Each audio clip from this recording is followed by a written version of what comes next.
Bismillahirrahmanirrahim. Assalamualaikum warahmatullahi wabarakatuh. Melanjutkan di pembahasan tajwid di surat Al-Baqarah, yaitu ayat yang ke-169. A'udzu billahi minasyaitonir rajim. Bismillahirrahmanirrahim. Innama ya'murukum. Di sini ada inna, yaitu ada huruf nun yang bertasdid ini. Ini dibaca hunna. Nih. Apa artinya hunna? Gunnah itu artinya ada suara berdengung. Adapun untuk panjangnya dengung yaitu 2 harokat atau 2 ketukan. Seperti itu. Adapun untuk kaidahnya gunnah itu kapan ada huruf nun seperti ini yang bertasdid atau ada huruf mem yang bertasdid. Jadi hurufnya gunnah itu ada 2, 1 berupa huruf nun, nomor 2 berupa huruf mem dengan syarat bertasdid. Adapun untuk nadumnya gunnah wa gunnatun qad aujabuha abada fil mimi wan nuni idza mashuddida, ya. Saya ulang, artinya gunnah itu ada suara berdengung. Adapun untuk panjangnya dengung yaitu 2 harokat atau 2 ketukan. Seperti itu. Jangan terlalu kecepatan, jangan inna, jangan. Tapi ada dengungnya 2 harokat. Inna, seperti itu. Kemudian di sini ada innama, yaitu ada ma ini. Dimana ma ini terbuat dari 2 huruf, yaitu huruf mem berharokat fathah ini, kemudian huruf keduanya alif ini. Atau dibalik, yaitu ada alif yang didahului huruf yang berharokat fathah. Ini dibaca matobi'i. Saya ulang, ya, geser dulu ke bawah. Ma ini, ya, ma ini dibaca matobi'i, yaitu alasannya ada alif yang didahului huruf yang berharokat fathah. Adapun untuk panjangnya matobi'i yaitu 1 alif. 1 alif itu sama dengan 2 harokat atau 2 ketukan. Innama, ya, ini ya, ma, seperti itu. Adapun untuk kaidahnya matobi itu kapan ada alif jatuh setelah harokat fathah, ada ya mati atau ya sukun jatuh setelah harokat kasroh. Yang nomor 3 ada wawu mati jatuh setelah harokat dhammah. Jadi hurufnya matobi itu ada 3, yaitu yang pertama berupa alif. Di mana alif, ya, alif ini menjadi hurufnya matobi itu dengan syarat yaitu berupa alif yang didahului huruf yang berharokat fathah. Jadi polanya alif menjadi matobi itu berupa alif yang didahului huruf yang berharokat fathah, ya. Ini juga ada, ini juga la, ini terbuat dari 2 huruf, yaitu huruf lam berharokat fathah, huruf kedua ini alif ini. Atau dibalik ada alif yang didahului huruf yang berharokat fathah. Ini juga ada na, ini juga ada alif yang didahului huruf yang berharokat fathah. Untuk membedakan antara alif dan hamzah, ya, kalau alif itu seperti ini juga, ini tadi juga. Dimana untuk alif itu berupa selamanya itu berupa huruf yang mati. Jadi alif itu selamanya mati, yaitu tidak pernah berharokat. Kalau ada penulisan seperti alif dimana itu berharokat seperti ini loh, ya, baik harokat kasroh atau harokat dhammah atau harokat fathah, ini namanya bukan alif tapi hamzah, ya. Ini penulisan seperti alif di waktu kita masih kecil belajar tuh alif ba ta, ya. Kalau ada seperti alif ini di mana dia kok hidup atau berharokat, baik harokat kasroh, fathah atau dhammah, ini namanya hamzah. Kalau alif itu seperti ini, yaitu selamanya mati, tidak pernah berharokat, ya, ini juga. Dimana untuk berfungsi alif ini berfungsi untuk memanjangkan bacaan ya. Kalau ma ini tidak ada alifnya itu dibaca pendek ma. Berhubung ada alifnya matobi'i maka ma ini dipanjangkan 2 harokat atau 2 ketukan ma, seperti itu. Kemudian hurufnya matobi yang kedua itu berupa ya mati seperti ini, dimana ya mati ini menjadi hurufnya matobi yaitu dengan syarat berupa ya mati yang didahului huruf yang berharokat kasroh. Ini juga sama fungsinya ya mati ini, yaitu berfungsi untuk memanjangkan bacaan ya. Kalau ri ini berharokat kasroh ini seumpama tidak ada ya-nya mati maka dibaca pendek yaitu 1 harokat yuri, seperti itu. Berhubung ada ya-nya mati, di mana ya mati ini berfungsi sebagai matobi atau berfungsi untuk memanjangkan bacaan, maka ri ini dipanjangkan 2 harokat atau 2 ketukan yuri, seperti itu. Kemudian hurufnya matobi yang ketiga itu seperti ini, berupa wawu mati ya, dimana untuk wawu mati ini menjadi hurufnya matobi itu syaratnya berupa wawu mati yang didahului huruf yang berharokat dhammah. Ini juga sama fungsinya, hurufnya matobi yang berupa wawu sama, yaitu memanjangkan huruf ain yang berharokat dhammah ini ya. Kalau tidak ada wawunya mati ini maka huruf ain yang berharokat dhammah dibaca pendek 1 harokat ya, tattabi'u, seperti itu. Berhubung ada wawunya mati maka dipanjangkan tattabi'u, seperti itu. Adapun untuk nadomnya matobi'i yaitu wa syartuha iskanu wawin ba'da dhom wa saknu ya'in ba'da kasril multazam wa alifun min ba'di fathin waqa'a wa lafdhu nuhiha likulli jama'ah. Untuk teman-teman yang masih bingung seputar matobi itu sudah kami bahas di episode pertama seputar alif, di episode kedua seputar ya mati, di episode ketiga seputar wawu mati ya. Kemudian di sini ada innama ya'mu. Di sini ada hamzah mati. Di mana hamzah mati ini termasuk huruf halak atau yang terkenal itu huruf idhar ya, di mana huruf idhar itu ada 6, yaitu hamzah ini, hamzah, ha, kha, ain, ghin. Atau yang terkenal huruf halak, itu artinya huruf halak itu huruf-huruf yang keluar berasal dari tenggorokan, itu artinya huruf halak. Di antaranya hamzah ini termasuk huruf halak. Atau yang terkenal huruf idhar, maka apabila ada huruf idhar yang mati ini cara bacanya dibaca idhar atau dibaca jelas ya'mu, seperti itu. Jelas bagaimana? Jelas bahwa huruf hamzah ini yaitu keluarnya berasal dari pangkal tenggorokan. Pangkal tenggorokan itu tenggorokan bagian bawah, itu tenggorokan bagian bawah itu pangkal tenggorokan.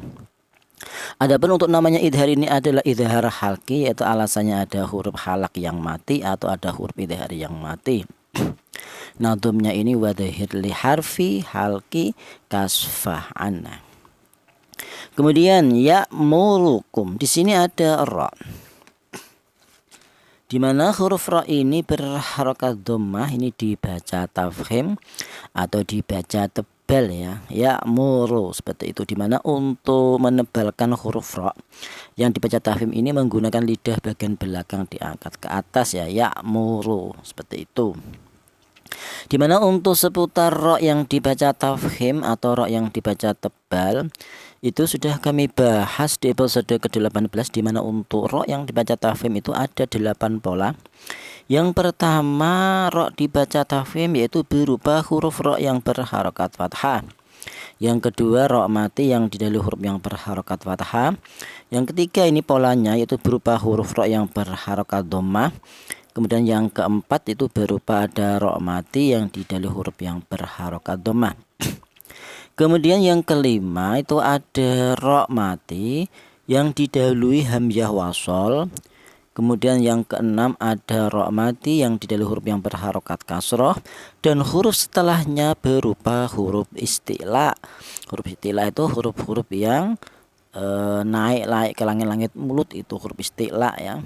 Ada suara naik ke langit-langit mulut, itu huruf isti'la, yaitu ada berapa? 7 ya, khussadatin kit itu.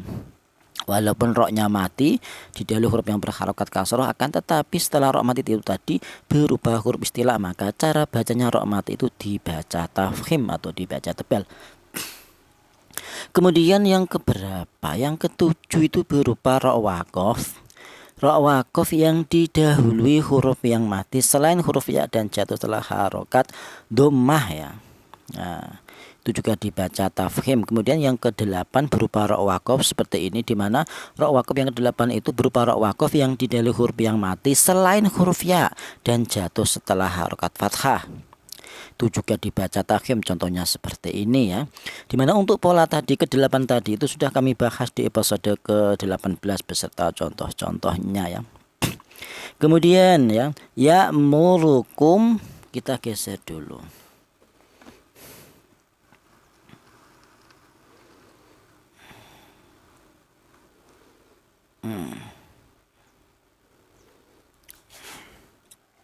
Ya'murukum bis-su'i wal fahsya.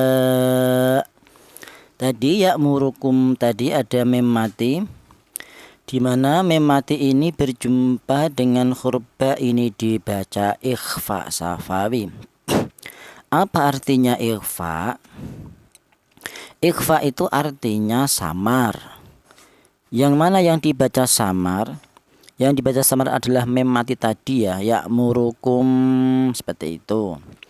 Tidak boleh mem mati itu tadi dibaca ikhfa. Apa? Tidak boleh dibaca idhar ya. Apa artinya idhar?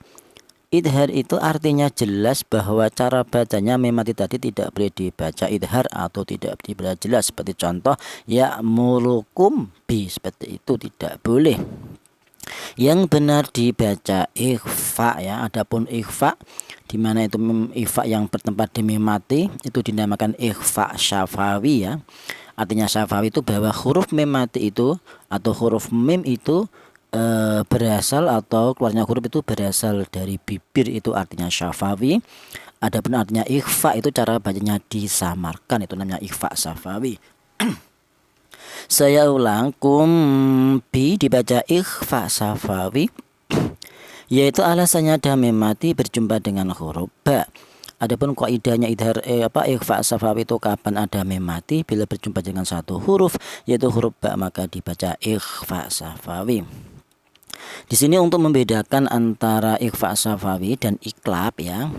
Walaupun sama-sama berupa satu huruf itu huruf ba, akan tetapi dibedakan. Untuk yang ikhfa safawi itu berupa mem mati bila berjumpa dengan huruf ba. Yang nadumnya ikhfa safawi itu wal mimu intaskun ladal ba tukhtafi nahu tasim billahi talqa syarafa. Sementara untuk ba yang untuk iklab itu berupa tanwin atau nun mati. Jadi apabila ada tanwin atau nun mati bila berjumpa dengan huruf ba itu dibaca iklab ya. Itu nandumnya iklab itu wal qalbu indal ba'i mimman dzukira. Untuk seputar iklab ya, itu sudah kami bahas di episode ke-16. Sementara untuk yang ikhfa safawi ini itu sudah kami bahas di episode ke-33 ya. Kemudian di sini ada lafaz bisu'i, yaitu di sini ada sebuah kalimah ya. Di mana kalimah ini diawali alif lam, ini ada alif lam ya. Di mana alif lam itu berjumpa dengan huruf sin, ini dibaca idgham samsiyah. Saya ulang, bisu dibaca idgham samsiyah, alasannya ada alif lam berjumpa dengan huruf sin, di mana huruf sin ini termasuk hurufnya idgham samsiyah.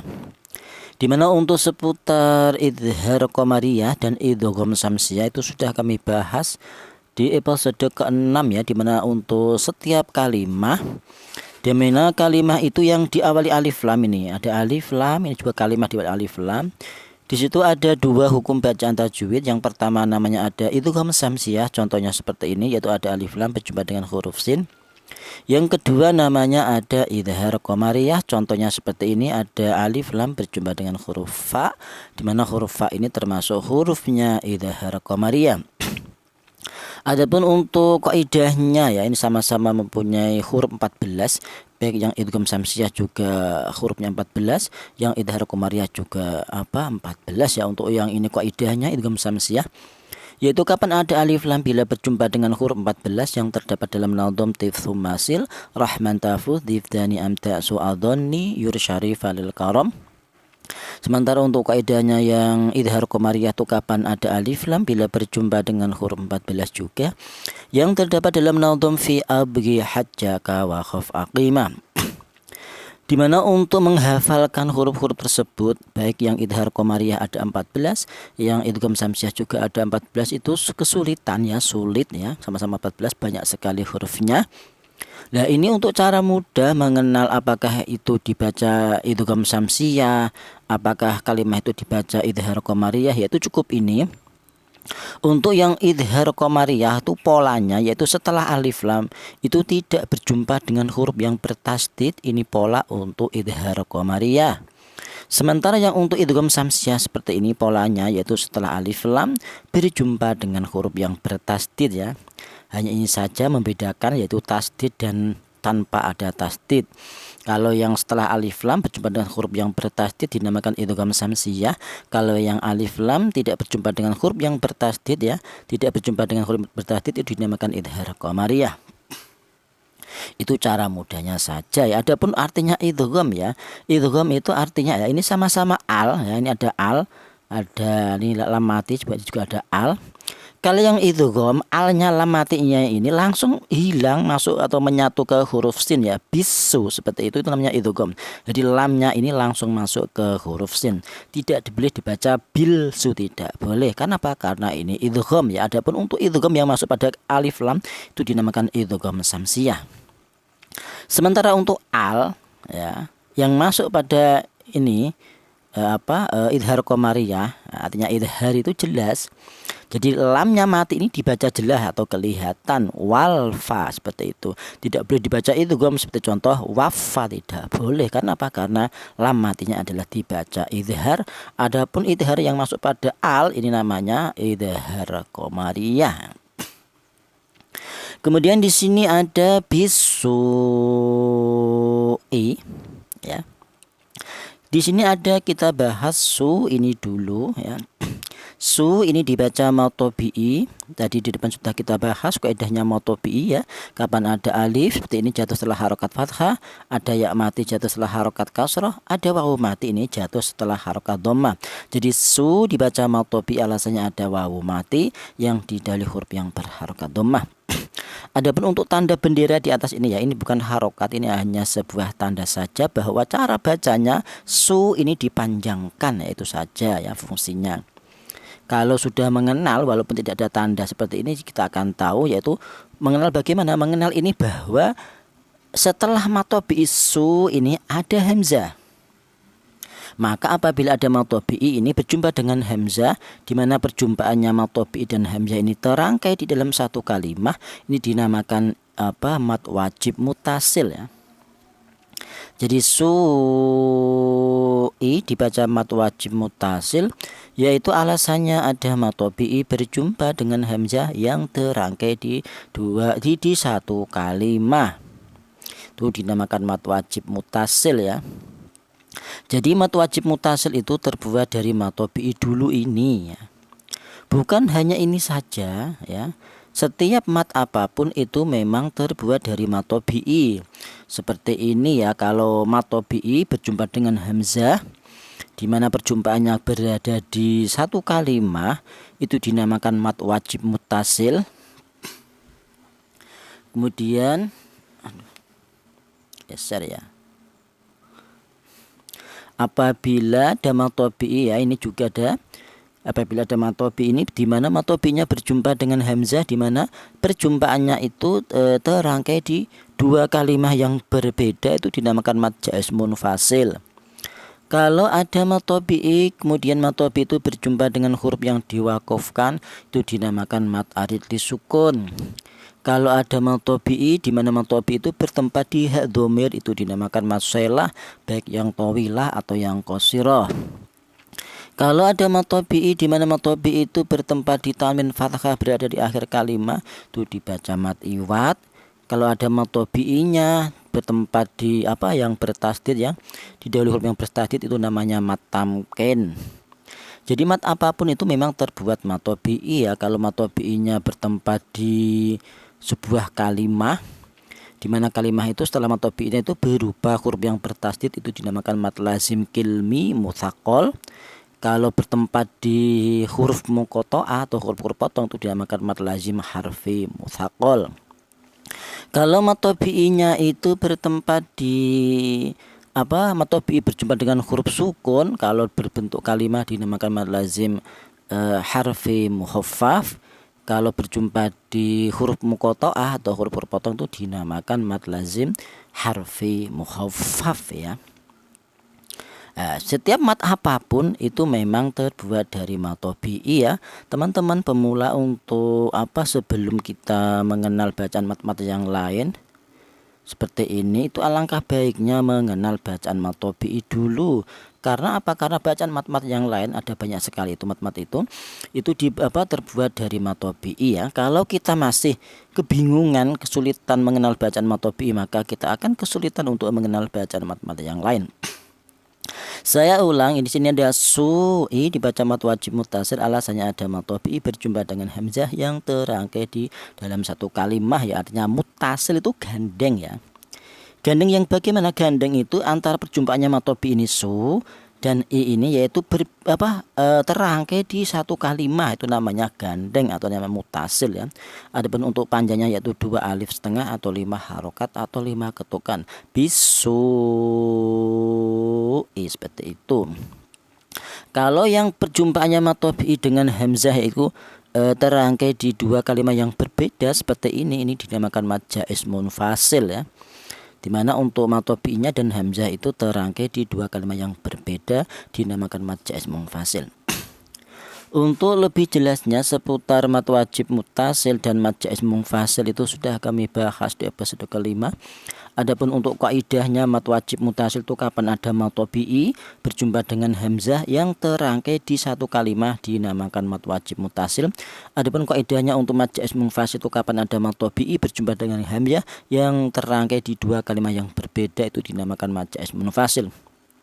Adapun untuk nadhamnya mat wajib muttasil tu wa intalahul hamzu fi kalimatih fa wajibun muttasilun kajaati. Untuk nadhamnya mat jaiz munfasil tu wa intalahu bi ukhra tasala fa ja'yun munfasilun kalaila. Kemudian kita geser dulu. Di sini ada wal fahsya ya. Belum kok ya. Nah ini juga ada tadi sama mat wajib muttasil ya. Sya dibaca mat wajib muttasil, itu alasannya ada mat tabi'i berjumpa dengan hamzah, di mana mat tabi'i sya dan hamzah ini ternyata terangkai di satu kalimah dinamakan mat wajib muttasil ya. Tadi baru saja ya, di depan tadi sudah kita bahas seputar mat wajib muttasil. Kemudian ini dulu ya. Wal fahsya, di sini ada sebuah kalimah di mana kalimah ini diawali alif lam, di mana alif lam ini berjumpa dengan huruf fa, ini dibaca idhar qamariyah. Wal fa atau alfa dibaca idhar qamariyah, alasannya ada alif lam berjumpa dengan huruf fa, di mana huruf fa ini termasuk hurufnya idhar qamariyah. Di mana untuk cara mudahnya mengenal bacaan idhar qamariyah, yaitu setelah alif lam ini yaitu tidak berjumpa dengan huruf yang bertasdid, ini pola untuk idhar qamariyah. Sementara yang untuk idgham samsiah polanya seperti ini, yaitu setelah alif lam ini alif lam yaitu berjumpa dengan huruf yang bertasdid ya. Tadi di depan sudah kita bahas semua. Kemudian wal fahsya, di sini ada huruf ha yang mati, di mana huruf ha ini termasuk huruf halak. Huruf halak itu artinya huruf-huruf yang keluar berasal dari tenggorokan, itu huruf halak atau yang terkenal huruf idhar. Jadi apabila ada huruf halak yang mati seperti ini atau ada huruf idhar yang mati ini, maka itu dibaca idhar alias dibaca jelas ya, fah seperti itu. Jelas bagaimana? Jelas bahwa huruf ha ini keluarnya berasal dari tengah tenggorokan. Adapun namanya ini adalah idhar halki ya, nantumnya wadhir li harfi halki kasfah anna. Kemudian wal fahsya tadi sudah kita bahas, syai dibaca mat wajib muttasil, alasan ada mat tabi'i berjumpa dengan hamzah yang terangkai di dalam satu kalimah, panjangnya yaitu 2 alif setengah atau 5 harokat atau 5 ketukan. Kemudian wa an taqulu 'ala Allah. Di sini ada wa anta, yaitu ada nun mati, di mana nun mati ini berjumpa dengan huruf ta, ini dibaca ikhfa. Apa artinya ikhfa? Ikhfa itu artinya samar, yaitu cara bacanya nun mati ini disamarkan, wa anta, seperti itu. Tidak boleh nun mati ini dibaca idhar. Apa artinya idhar? Idhar itu artinya jelas, yaitu cara bacanya nun mati ini tidak boleh dibaca jelas. Seperti contoh wa anta, seperti itu tidak boleh. Yang benar cara bacanya nun mati ini dibaca ikhfa atau disamarkan, wa anta, seperti itu. Saya ulang, anta dibaca ikhfa, alasannya ada nun mati berjumpa dengan huruf ta ya. Adapun untuk kaidahnya ikhfa itu kapan? Apabila ada tanwin atau nun mati ya, bila berjumpa dengan huruf 15 yang terdapat dalam nadham sifdasana kam jadasah sungkot sama dum thayyiban yudfitu qandha 5. Untuk pembagian ikhfa ya, dimana ikhfa itu untuk pembagian ikhfa sudah kami bahas di episode ke-14 ya, dimana ikhfa itu ada 3 pola atau 3 macam ya. Dimana di dalamnya ikhfa ya, ikhfa itu mengandung bacaan yang disamarkan, juga mengandung bacaan yang didengungkan. Jadi di dalam ikhfa itu ada bacaan yang samar, juga ada bacaan dengung, itu namanya ikhfa. Nah, antara samar dan dengung tadi itu dibagi 3. Yang pertama ada namanya ikhfa a'la. Contohnya seperti ini ya. Apa artinya a'la? A'la itu artinya tinggi. Tinggi yang bagaimana? Tinggi itu dipandang dari tingkat kesamarannya lebih tinggi dibanding dengungnya. Jadi saya tadi di depan sudah kita bicarakan, dari ikhfa itu mengandung bacaan samar dan mengandung bacaan dengung. Akan tetapi untuk yang ikhfa a'la ini yang lebih dominan atau yang lebih tinggi itu tingkat kesamarannya dibanding dengungnya. Ada dengung sedikit yang lebih banyak atau yang lebih tinggi, ada tingkat kesamarannya. Ini untuk ikhfa a'la, yaitu bunyi vokalnya NN ya, wa anta, seperti itu. Tidak boleh yang lebih dominan tingkat dengungnya, seperti contoh wa anta ya, NG tidak boleh, yang benar adalah NN, wa anta, seperti itu. Dimana untuk hurufnya ikhfa a'la itu ada 3, yaitu huruf to, dal, ta. Jadi apabila ada tanwin atau nun mati seperti ini, bila berjumpa dengan 3 huruf yaitu huruf to, dal, ta, itu ikhfanya ikhfa a'la, artinya yaitu samarnya lebih dominan daripada dengungnya. Nama lain ikhfa a'la itu boleh dikatakan ikhfa akrob ya. Apa artinya akrob? Akrob itu artinya dekat. Dekat yang bagaimana? Dekat itu dipandang dari segi makharijul hurufnya atau dipandang dari segi keluarnya huruf. Dimana huruf nun ini ya, huruf nun ini itu keluarnya huruf itu berasal dari ujung lidah menyentuh langit-langit mulut. Kemudian berjumpa dengan huruf ta ini berada di ujung lidah menyentuh pangkal gigi seri bagian atas. Dari langit-langit mulut huruf nun ke pangkal gigi seri atas gigi huruf ta ini saling berdekatan ya, dari langit-langit mulut langsung maju sedikit itu berada di pangkal gigi seri bagian atas, yaitu di tempat 3 huruf yaitu huruf to, dal, ta ini. Jadi antara huruf nun dan huruf ta ini itu keluarnya huruf itu atau makhrajnya itu saling berdekatan, maka dari dikatakan ikhfa akrob, yaitu ikhfa yang dekat ya, tonggone persis ya, dari langit-langit mulut maju sedikit berada di ujung lidah menyentuh pangkal gigi seri bagian atas. Maka dari itu dikatakan ikhfa akrob, yaitu ikhfa yang dekat. Kemudian ikhfa yang kedua itu namanya adalah ikhfa adna. Apa artinya adna? Adna itu artinya rendah. Rendah yang bagaimana? Rendah itu dipandang dari tingkat kesamarannya rendah. Justru yang lebih kuat atau yang lebih dominan adalah tingkat dengungnya. Itu untuk ikhfa adna ya. Kebalikannya tadi ini ikhfa a'la kebalikannya. Yaitu hurufnya ada 2, yaitu huruf qaf dan huruf kaf ini ya. Huruf qaf dan huruf kaf ini Jadi apabila ada nun mati, bila atau tanwin bila berjumpa dengan huruf qaf atau huruf kaf ini ifanya adalah ifa adna, yaitu dengungnya lebih dominan daripada samarnya. Untuk bunyi vokalnya adalah ng ya. Ng itu dengungnya, seperti contoh ini ya, apabila nun mati ketemu huruf qaf ini ya, wa angku, seperti itu ya. Apabila berjumpa dengan huruf kaf ya sama angku. Angku sama angku sama, yaitu bunyi vokalnya ng ya, seperti itu untuk ifa adna. Yaitu nama lain ifa adna itu boleh dikatakan ifa abad. Abad itu artinya jauh. Jauh yang bagaimana? Jauh itu dipandang dari segi keluarnya huruf atau makharijul hurufnya, di mana tanwin atau non mati ini ya, di mana huruf non ini yaitu tadi itu keluarnya huruf berasal dari ujung lidah menyentuh langit-langit mulut. Apabila berjumpa dengan huruf qaf ini atau huruf kaf ini berada di pangkal lidah. Pangkal lidah itu lidah bagian belakang ya. Nah, antara langit-langit mulut huruf nun ke huruf qaf pangkal lidah ini sangat berjauhan sekali ya. Dimana untuk apabila huruf nun ini bertemu huruf qaf itu melewati dari beberapa huruf, melewati ini to, dal, ta. Kemudian melewati yang di ujung gigi ya, do, dasa. Lagi melewati yang di pangkal gigi di bawah ya, apa itu? Sa, so, ya. Melewati yang berada di bibir ya, fa. Melewati yang di tengah lidah, jim, shin, ya. Melewati lagi yang di tepi lidah, huruf dot. Baru ke pangkal lidah ketemu huruf qaf ini, sangat berjauhan. Dari huruf nun langit-langit mulut ke pangkal lidah huruf qaf ini sangat berjauhan. Maka dari itu dikatakan ifa abad, yaitu ifa yang jauh. Yang nomor 3 ada ifa ausat. Kalau ifa ausat itu artinya pertengahan. Dipandang dari segi bunyinya dia tidak terlalu samar atau tidak terlalu dengung.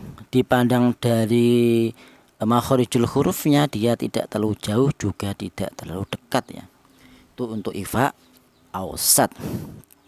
Dimana untuk seputar ifa tadi, pembagian ifa itu ada 3 tadi, yaitu satu ada ifa a'la atau ifa akrob, yang kedua ada ifa adna atau ifa abad, yang nomor 3 ada ifa ausat.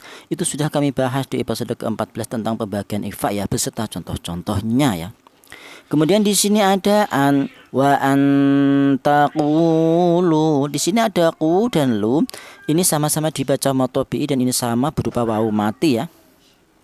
Di mana wawu mati ini didahului huruf yang berharakat dhammah juga sama ada wawu mati yang didahului huruf yang berharakat dhammah dibaca matobi, yaitu panjangnya yaitu 1 alif atau 2 harokat atau 2 ketukan. Taqulu, seperti itu ya. Tadi di sudah kita bahas tentang matobi ada 3 hurufnya, ada alif, ada ya mati, ada wawu mati. Kemudian di sinilah kita lanjut. 'Alallahi ma la ta'lamun. Di sini ada 'alallahi, di sini ada lafal Allah. Di mana lafal Allah ini didahului huruf yang berharokat fathah. Ini dibaca tafkhim atau dibaca tebal. Jadi lafal Allah ini cara bacaan ditebalkan, 'alallah, seperti itu. Tidak boleh dibaca tipis atau tarkik seperti contoh 'alallahi, tidak boleh ya. Karena apa? Karena lafal Allah ini jatuh atau didahului huruf yang berharokat fathah. Dimana untuk seputar lam jalalah atau lafal Allah itu sudah kami bahas di episode ke-24. Dimana untuk lam jalalah itu ada 2 hukum. Yang pertama dibaca tafhim. Untuk polanya lafal Allah yang dibaca tafhim itu apabila ada lafal Allah seperti ini, dimana lafal Allah itu didahului huruf yang berharokat fathah atau dhammah, itu dibaca tafhim. Sementara yang kedua ada namanya tarkik, itu polanya untuk yang lafal Allah yang dibaca tarkik itu apabila ada lafal Allah yang didahului huruf yang berharokat kasrah. Kemudian di sini ada 'alallahi, di sini ada lam jalalah ini, di mana di atas lam jalalah ini ada harokat berdiri. Ini menunjukkan bahwa cara baca itu dipanjangkan 1 alif atau 2 harokat atau 2 ketukan. 'Alallah, seperti itu. Jadi atau boleh dibaca matobi, jadi setiap ada huruf yang berharokat berdiri seperti ini, atau ini juga ada itu dibaca matobi, yaitu panjangnya 1 alif atau 2 harokat atau 2 ketukan, yaitu alasannya ada huruf yang berharokat berdiri. Kita geser dulu. Ini ya. Di sini ada dua mad tabi'i yaitu ma dan la ya. Ma la ta'lamun. Di sini ada ma dan la. Ini sama-sama dibaca mad tabi'i. Untuk kali ini itu mad tabi'inya atau hurufnya mad tabi'i itu berupa alif ini. Ini juga alif sama, dimana ma ini terbuat dari dua huruf yaitu huruf mim berharokat fathah dan huruf kedua alif. Ini juga sama, la ini juga terbuat dari dua huruf yaitu huruf lam berharokat fathah, huruf keduanya ada alif. Atau dibalik, ada alif yang didahului huruf yang berharokat fathah. Ini juga ada alif yang didahului huruf yang berharokat fathah, yaitu dibaca mad tabi'i, yaitu alasannya ada alif yang didahului huruf yang berharokat fathah, yaitu panjangnya satu alif atau dua harokat atau dua ketukan. Ma yang ini, la seperti itu. Kemudian di sini ada ta'lamun, di sini ada ta'la, di sini ada huruf ain yang mati. Di mana huruf ain ini termasuk huruf halak atau huruf idhar, ini dibaca idhar halki, yaitu alasannya ada huruf halak yang mati atau ada huruf idhar yang mati. Adapun idhar ini adalah idhar halki ya, ini antumnya wadhir li harfi halki kasfah anna. Cara bacanya dibaca idhar atau dibaca jelas ta, seperti itu. Jelas bagaimana? Jelas bahwa huruf ini keluarnya huruf berasal di tengah tenggorokan. Kemudian ta'lamun, kita berada di akhir ayat ini, dimana kita bahas mu ini dulu, dimana mu ini dibaca mad tabi'i, alasannya ada wawu mati yang didahului huruf yang berharokat dhammah, ini dibaca mad tabi'i. Kemudian mad tabi'i ini berjumpa dengan huruf nun, dimana huruf nun ini berada di akhir ayat, kita wakaf di sini, kita berhenti di sini, maka huruf nun yang berharokat fathah ini harus mati atau harus disukunkan. Kenapa kok harus disukunkan? Karena posisinya wakaf ya. Jadi huruf apapun apabila wakaf ini harus disukunkan ya, kecuali tanwin fathah ya. Jadi yang terjadi ada mad tabi'i mu berjumpa dengan huruf yang diwakafkan, ini bukan mad tabi'i lagi melainkan menjadi mad arid li sukun. Jadi mun dibaca mad arid li sukun, itu alasannya ada mad tabi'i berjumpa dengan huruf yang diwakafkan ya. Kalau sudah menjadi mad arid li sukun ini boleh ada tiga wajah bacaan, yaitu yang pertama boleh dibaca tul, yaitu panjangnya 3 alif atau 6 harokat atau 6 ketukan, seperti contoh la ta'lamun, seperti itu. Wajah yang kedua itu boleh dibaca tawasud, artinya sedang, yaitu panjangnya 2 alif atau 4 harokat, seperti contoh la ta'lamun. Wajah yang ketiga boleh dibaca qasr, yaitu panjangnya cukup 1 alif seperti mad tabi'i, yaitu 1 alif atau 2 harokat atau 2 ketukan juga boleh, seperti contoh la ta'lamun, seperti itu. Adapun untuk nantunya mad arid li sukun itu wa iyakun qad arada sukunu waqfan fa aridun kanasta'inu ya. Kita bahas makharijul hurufnya ya ini. Yang pertama di sini ada huruf hamzah, di mana huruf hamzah ini keluarnya huruf berasal dari pangkal tenggorokan ya. Pangkal tenggorokan itu ditempati 2 huruf, yaitu huruf hamzah dan huruf ha ya. Pangkal tenggorokan itu tenggorokan bagian bawah ya.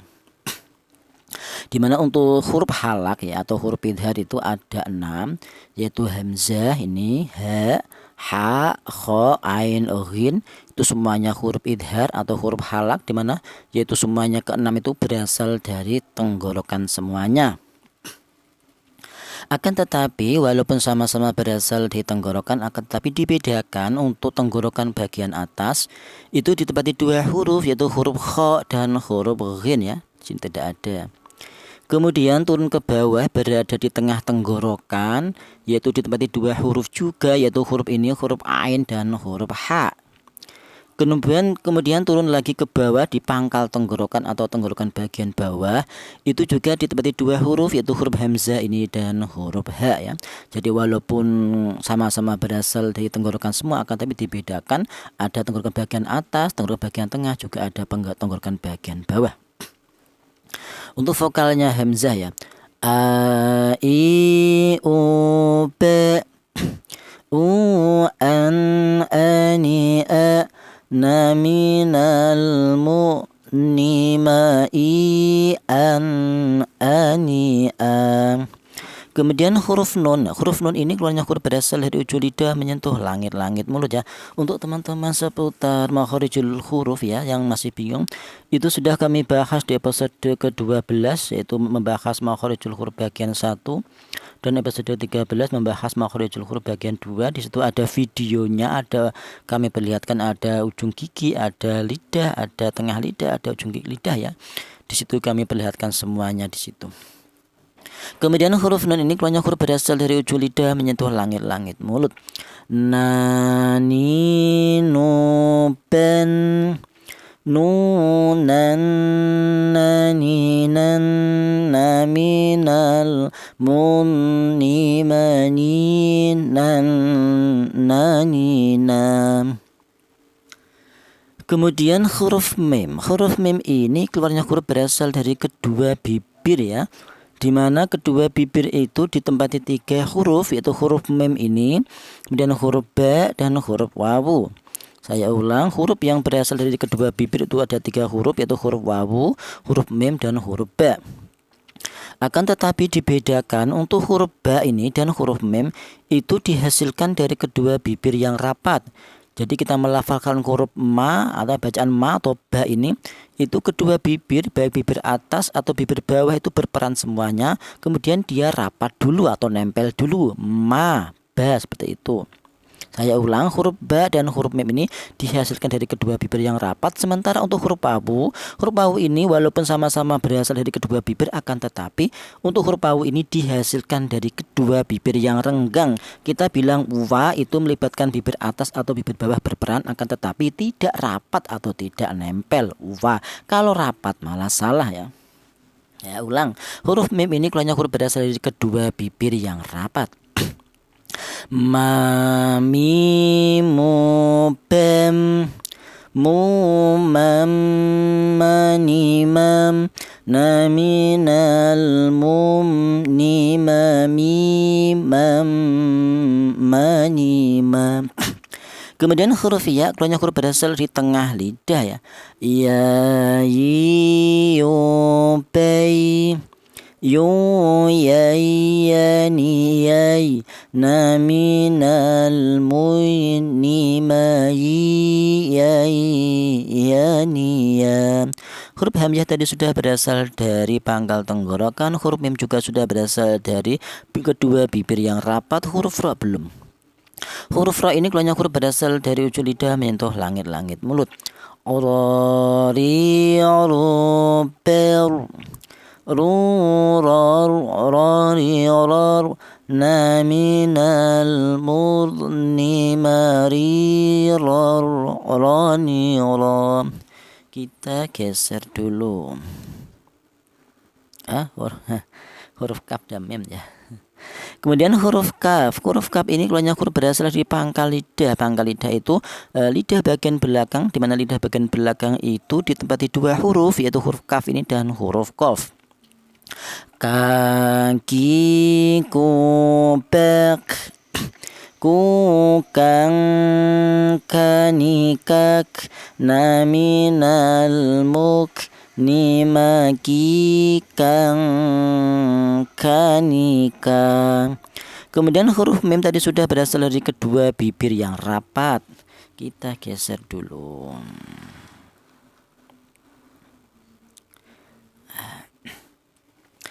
Miring ya. Kemudian huruf ba. Huruf ba ini keluarnya huruf berasal dari kedua bibir yang rapat ya. Babi ya. Bam, bim, bum, bam, bam. Bum, bam, bani, bam, bam. Naminal, mubni, ma, bim, bam, bani, bam. Kemudian huruf sin ini keluarnya huruf berasal dari ujung lidah menyentuh pangkal giseri bagian bawah yang dibedakan. Kalau yang sin tanpa titik ini yaitu ujung lidah menyentuh pangkal giseri bagian bawah. Kalau yang titiknya sya ini yang mempunyai sifat tafashi ini berasal dari tengah lidah ya. Ini sifatnya tafashi, ini sifatnya sofir ya. Kalau sofir ini berada di ujung lidah menyentuh pangkal giseri bagian bawah. Kalau yang shin yang ada titiknya 3 yang punya sifat tafashi, yaitu ada suara tersebar, sya itu berasal dari tengah lidah. Saya ulang, huruf sin ini keluarnya huruf berasal dari ujung lidah menyentuh pangkal kisari bagian bawah. Sa, si, su, pes, su, sa, sa, ni, sas, na, min, al, mus, ni, ma, si, sa, sa, ni, sa. Kemudian huruf wawu. Huruf wawu tadi belum ya. Huruf wawu itu keluarnya huruf berasal dari kedua bibir yang renggang. Berarti bibir bawah dan atas itu renggang ya. Wa. Wa, wi, wu, be, wu, wa, wa, ni, wa, na, min, al, mu, ni, ma, wi, wa, wa, ni, wa. Huruf hamzah ini keluarnya huruf berasal dari pangkal tenggorokan tadi sudah. Huruf wawu berasal dari kedua bibir yang renggang. Kita geser dulu. Kemudian huruf lam. Huruf lam ini keluarnya huruf berasal dari ujung lidah menyentuh langit-langit mulut. La, li, lu, pel, lu, lal, la, li, lal, na, min, al, mul, ni, ma, li, lal, la, ni, lam. Kemudian huruf fa ini keluarnya huruf berasal dari bibir bawah bagian dalam kemudian menyentuh ujung gigi dari bagian atas ya. Ini dibedakan ya, untuk huruf fa ini hanya yang terlibat hanya satu bibir, yaitu bibir bawah saja. Beda tadi huruf wawu ya, huruf mem dan ba itu kedua bibir terlibat, bibir atas dan bawah. Akan tetapi untuk huruf fa ini melibatkan hanya satu bibir, yaitu bibir bawah saja, di mana bibir bawah yang bagian dalam kemudian menyentuh ujung gigi seri bagian atas ya, fa, seperti itu. Fa, fi, fu, pe, fu, fa, fa, ni, fa, na, min, al, muf, ni, ma, fi, fa, fa, ni, fa. Ini ifanya ifa ausat ya. Ma, fi, fa, ni, fa. Tidak terlalu dengung, ma, fi, fang, tidak. Atau terlalu samar, ma, fi, fan, juga tidak. Tapi pertengahan ausat. Ma, fi, fa, ni, fa. Seperti itu. Kemudian huruf H. Huruf H ini keluarnya huruf berasal dari tengah tenggorokan ya, H ya. Di mana tenggorokan bagian tengah itu ditempati dua huruf, yaitu huruf H dan huruf Ain ya. Ha, hi, hu, beh, hu, han, hani, hah, na, min, al, muh, ni, ma, hi, han, hani, ha. Kemudian huruf shin. Huruf shin ini keluarnya huruf berasal dari tengah lidah. Sha, shi, shu, pesh, shu, sha, sha, ni, shash, na, min, al, mush, ni, ma, shi, sha, sha, ni, sha. Huruf hamzah ini keluarnya huruf berasal dari pangkal tenggorokannya tadi sudah, kita geser dulu. Huruf wawu juga sudah berasal dari kedua bibir yang renggang. Hamzah berasal dari tenggorokan bagian bawah atau pangkal tenggorokan. Huruf nun belum. Huruf nun ini keluarnya huruf berasal dari ujung lidah menyentuh langit-langit mulut. Na, ni, nu, pen, nunan, naninan, naminal, mum, nimaninan, nanina. Kemudian huruf ta. Huruf ta ini keluarnya huruf berasal dari ujung lidah menyentuh pangkal kisari bagian atas ya. Ta, ti, tu, pet, tu, tan, tani, tat, na, min, al, mut, ni, mati, tan, tani, tam. Ini ifanya ifa a'la atau ifa akrob. Mati, tan, tani, tam. Jangan terlalu dengung. Mati, tang. Salah, jangan ya. Kemudian huruf qaf. Huruf qaf ini keluarnya huruf berasal dari pangkal lidah atau lidah bagian belakang ya.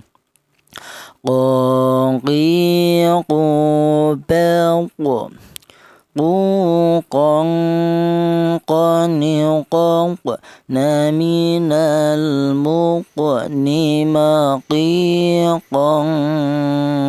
qaniqa. Ini ifanya ifa adna atau ifa abad. Maqiqan qaniqa. Bunyi vokalnya ng atau ang ini. Beda yang tak ini ya. Kalau tak ini vokalnya NN mati tanita. Yang ini maqiqon qoniqo, bunyi vokalnya NG. Kemudian huruf waw tadi sudah berasal dari kedua bibir yang renggang. Huruf lam juga sudah berasal dari ujung lidah menyentuh langit mulut. Huruf ain belum ya. Huruf ain ini keluarnya huruf berasal dari tengah tenggorokan ya. Di mana tengah tenggorokan itu ditempati dua huruf, yaitu huruf ain ini dan huruf ha ya.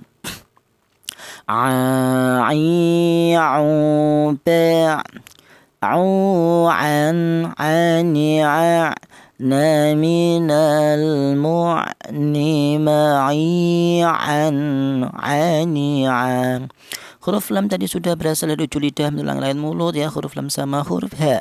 Huruf ha ini berasal dari pangkal tenggorokan, di mana tenggorokan bagian bawah ya. Pangkal tenggorokan itu sama dengan tenggorokan bagian bawah. Itu ditempati dua huruf, itu huruf ha ini dan huruf hamzah ya.